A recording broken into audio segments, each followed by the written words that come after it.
Thank you, Isabelle. So more Coptic documentary papyri with completely different issues than the one we just saw. And the corpus I will talk about requires a bit of introduction.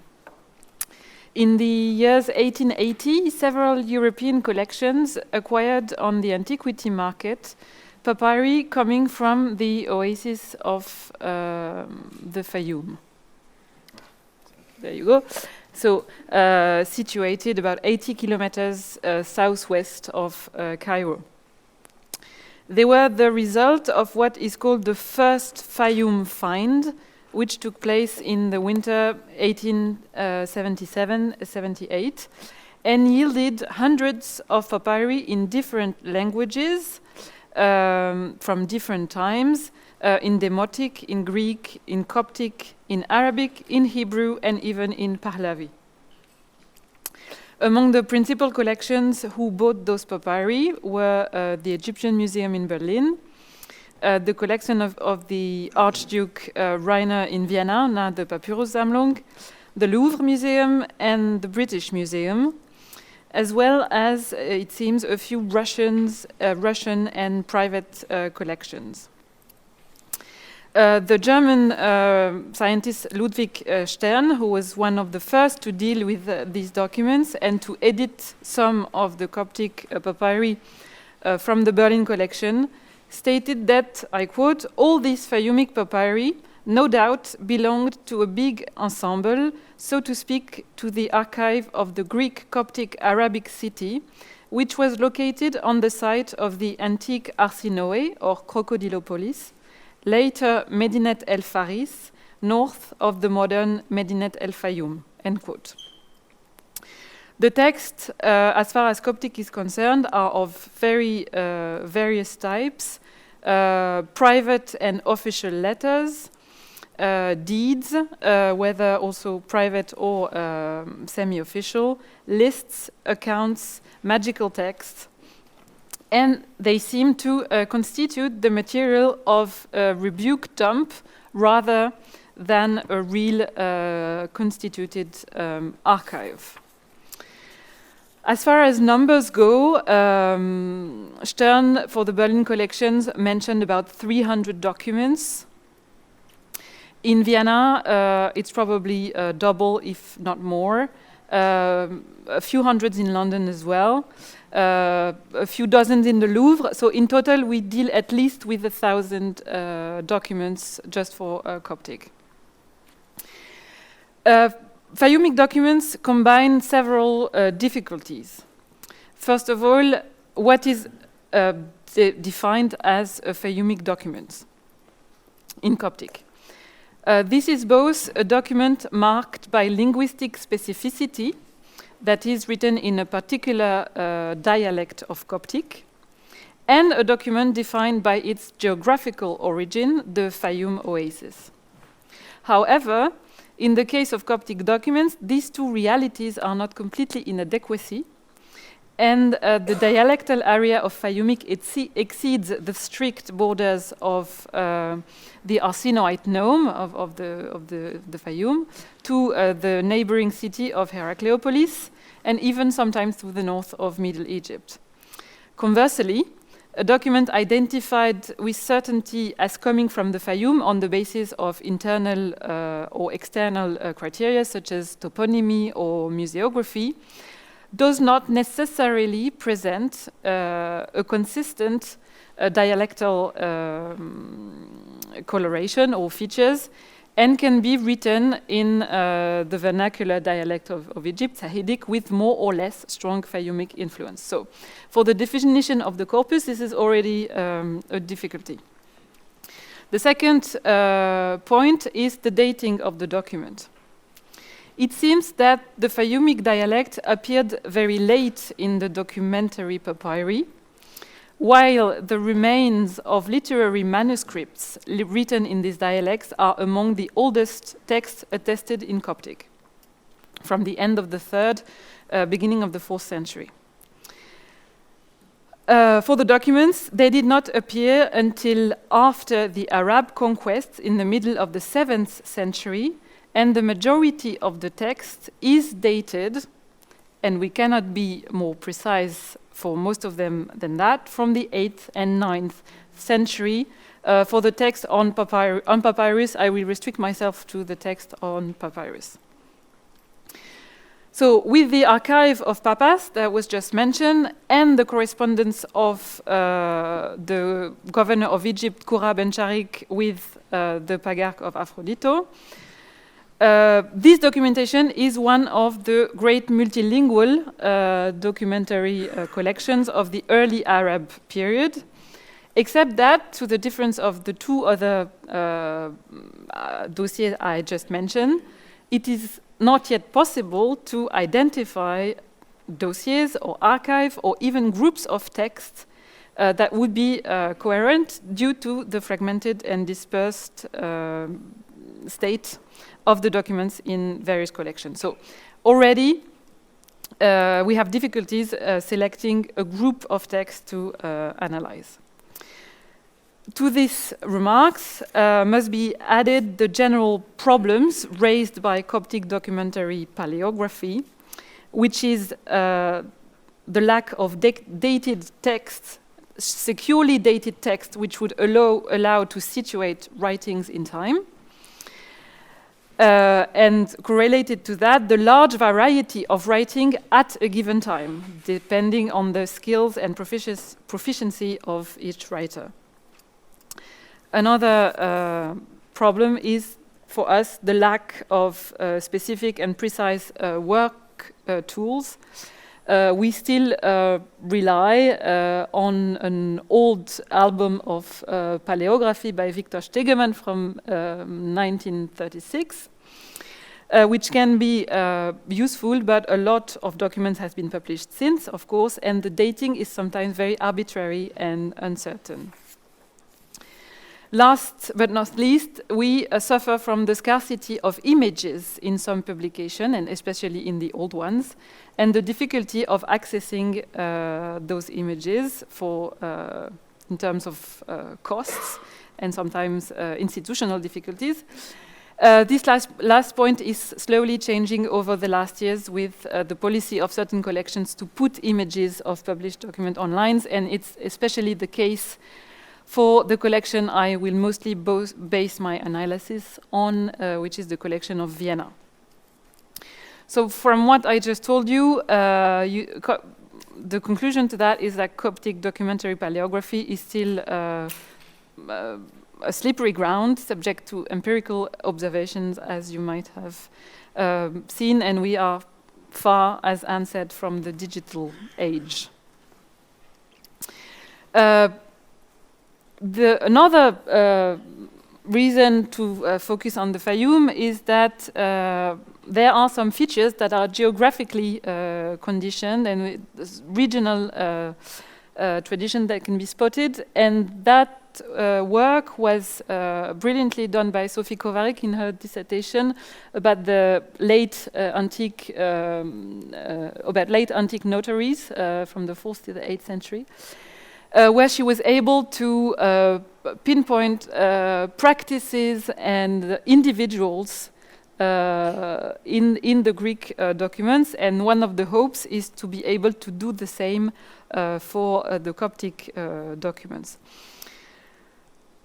She has shown particularly that arsinoid documents of the 6th and 7th century very often had a particular format. They are wider than tall, unlike documents, and I'm talking from notarial deeds from other regions arranged in vertical format. The category of small documents using a more concise form than elsewhere is very effective for Coptic documentation. Notarial deeds under private law are often very brief, keeping only essential informations. In addition, it is striking to see that certain Fayyumic notarial deeds or letters are of square format, so whether mostly business letters and notarial deeds, or almost square, insofar as the state of conservation of the papyrus makes it possible to reconstruct its original dimension. And I have a few examples here. So this is business letter that I recently re-edited, and you can see quite clearly the square format. Not judging from the script, only the format.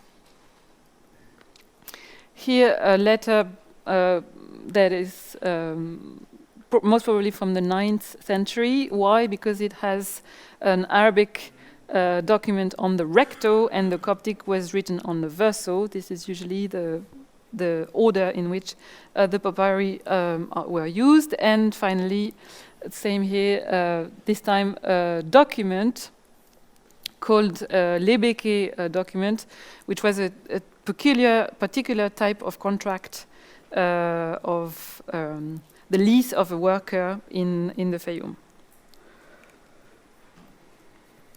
So what I want to do now is present a few case studies, precising that for me, palaeography is one of the aspects of editing those documents and allows to place it in his wider context and to sort out groups of text. So I want to stress out that only at the beginning of the work, for one main reason also is the lack of images so far. I hope to acquire more, but I'm working on 100 or 150 documents out of thousands. So. I took up briefly the criteria of description, which we usually use. Bilinear, quadrilinear, or majuscule, minuscule, sloping, upright, the presence of ligature, the shape of particular letters, the space between the line, and the thickness of the stroke. So it's a combination of the general aspect of the document, of course, and of more precise elements. So taking up a category that Yasmin talked about, what we could call the informal writings, I won't take into consideration today because it's not possible yet to you have two examples here, to see patterns or identify. They're too difficult to deal with, and I keep them for later. I said we have very few securely dated documents. This is one of the few that we had, an official letter from a patriarch of the Arsinoite Nome from 718, and well, this is not very clear on the screen, but this can be a good basis to date the other documents, since it presents a type of professional writing, rather bilinear. I will show it, maybe it's clearer here. Yeah, it's clear here. Here you have a letter, and this is typical for the writings of the 8th century Fayyum. Writing slightly sloping to the right, generally bilinear, and not very ligatured, but in which certain letters develop strongly above or below the line. And this is something you can see quite clearly here. With the iota, especially. The shape of the crosses that open the text is also quite characteristic. It's very big and also leaning to the right. As you can see here, you have exactly the same feature and the same kind of writing. I will now concentrate rather on deeds, on notarial deeds, since they are formalized in a way. What is interesting in those documents is that the body of the text is in Coptic, and the signature of the scribe is in Greek, and in that respect, a very skilled Greek minuscule. This is quite important. Here you have another example of that writing, rather bilinear, with these few letters that go above or below the line, and with appendices to some letters that are sometimes quite extant. The most beautiful representation is probably this one. You see here the same cross with a few adornments as well. And all those scripts are scripts that we could describe as characterized by a certain mannerism, which means that letters are have often serif or appendices to them, and as you can see here in the case, I don't know if you see very well in the case of the Kima. So to sum up, bilinear writings with letters that go up or above or below the line, a certain mannerism and a strong Greek aspect of the script implies, and this will echo Lorelai's presentation, that we deal with digraph scribes. This time the digraphy happens within the documents, Greek being reserved for certain parts of the documents, numerical summaries, dating, and subscriptions. This also raises the question of the order of learning that we talked about a little bit earlier, either a major language or minor language. In the case of the 8th century Fayyumic document, I don't think we should imply from a scribe writing Greek that he was Hellenophone. I think he was able to write and he knew a few formulas, a few the abbreviation, but it doesn't necessarily mean that he could speak Greek properly.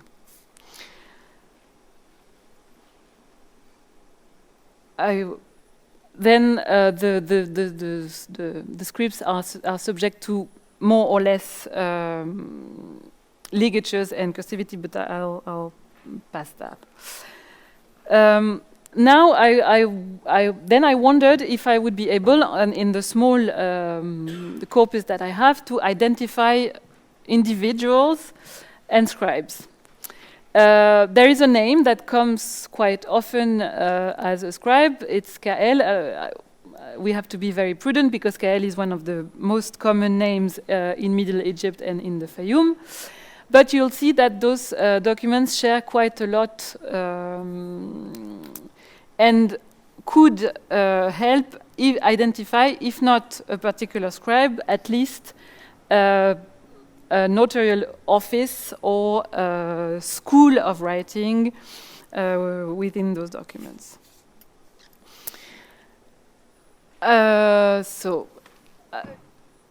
It's not very clear, but I'll tell you. So here, what is very interesting is that there is the name Theodoraki, and the scribe wrote a delta in a very Greek style, and here as well. And here an eta, which is a minuscule eta. Can I? Oh. Well, if it's important. Actually, sorry. Where was it? We should be able to. Oh, great. That's much better. Yeah. Then we can. Thank you. So here you have it. So here a Deodoraki with the delta instead of the theta, but and he did the same a bit further down the line.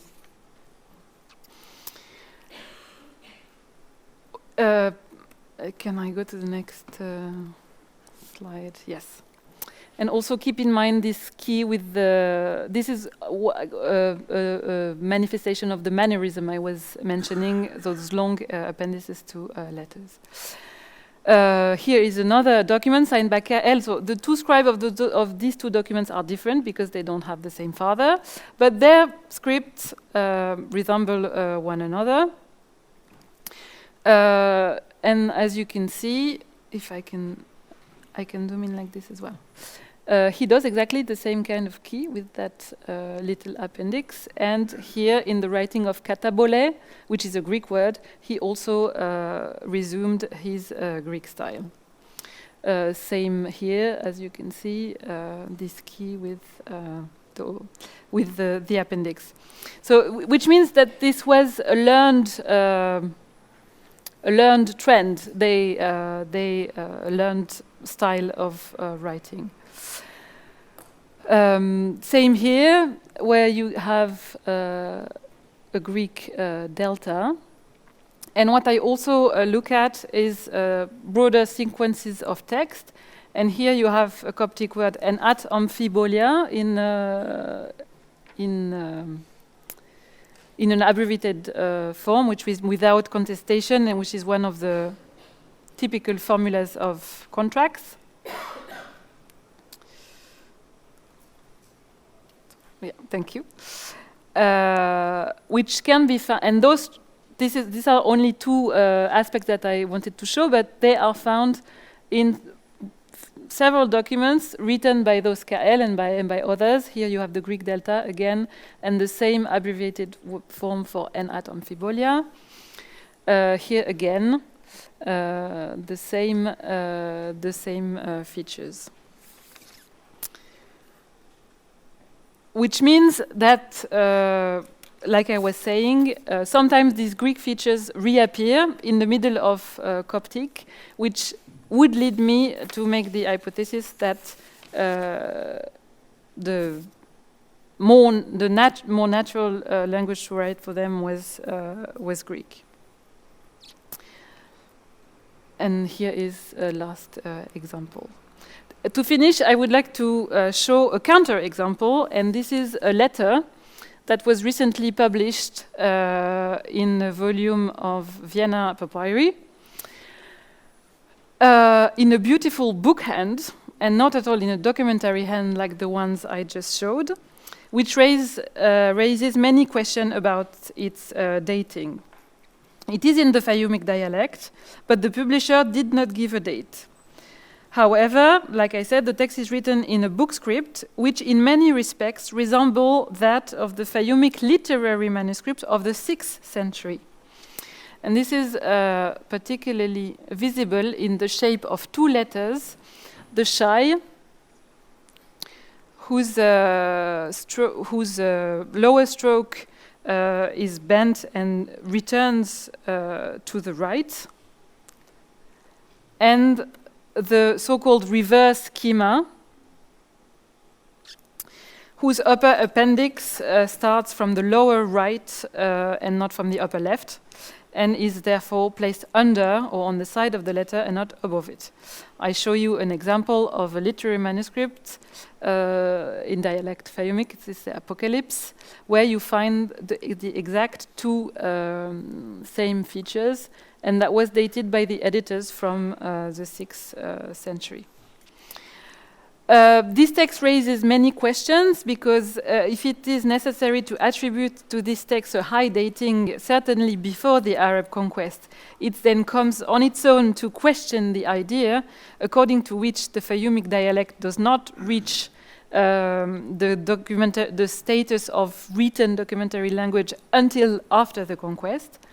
Or should we more simply see here a phenomenon of imitation, of archaism on the part of the writer of the letter?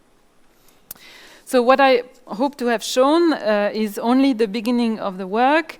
I have asked for a substantial amount of money to buy some pictures from London, from Vienna, from the Louvre, and from Berlin, that I hope to obtain in the next month, and to enrich the basis on which I can work and draw more conclusions. Thank you very much.